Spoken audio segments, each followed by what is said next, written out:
चारों भाइयों का नामांकन हुआ। मेरे राम जी बड़े होते हैं, बड़ी प्यारी प्यारी लीलाएं मेरे राम जी करते हैं। एक बार महाराज भोजन कर रहे थे, मैया बुलाने गई। भोजन करत बोल जब राजा, नहीं आवत तज बाल समाजा। भगवान अपने मित्रों के साथ क्रीड़ा कर रहे हैं, भगवान खेल रहे हैं। मैया राम जी को लेने गई तो राम जी नहीं आए, तो मैया जबरदस्ती राम जी को पकड़ के लाए, जबरदस्ती लेकर के आई और जबरदस्ती लाई महाराज दशरथ की गोद में बिठा दिया। महाराज ने कहा राम भोजन कर लो बेटा, इसके बाद खेल लेना। राम जी कहते नहीं नहीं पिताजी, मुझे तो खेलना है, मैं भोजन नहीं करना चाहता। नहीं नहीं बेटा भोजन कर लो।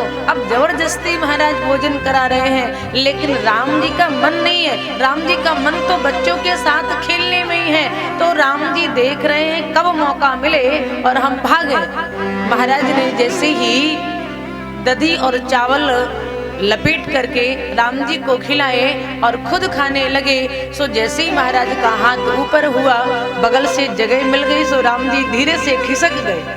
राम जी निकल गए, भाग गए पुनः से खेलने के लिए। गोस्वामी तुलसीदास जी महाराज लिखते हैं, महाराज दशरथ देख करके मुस्कुराने लगे, अरे राम तुझे खेल के चक्कर में भोजन करना भी नहीं देख सुहाता है। भगवान कुछ और बड़े होते हैं। ठुमुकी चलत रामचंद्र,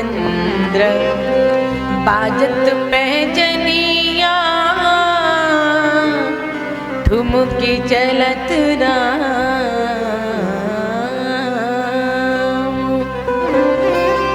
राम जी ठुमुक ठुमुक करके चलते हैं। राम जी के पैरों में जो घुंघरू, जो पायल बंधी हुई है, वो सुंदर मधुर शब्दों में बजती है। महाराज राम जी कुछ और बड़े हुए। महाराज दशरथ ने अपने पुत्रों को विद्या अध्ययन करने के लिए भेजा। मेरे सरकार पाठशाला गए विद्या अध्ययन करने के लिए। तो महाराज गोस्वामी जी ने लिखा, भगवान जब विद्या अध्ययन करने गए तो भगवान ने कितने समय में विद्या अध्ययन किया? बोले गुरु ग्रह पढ़न गई रघुराई,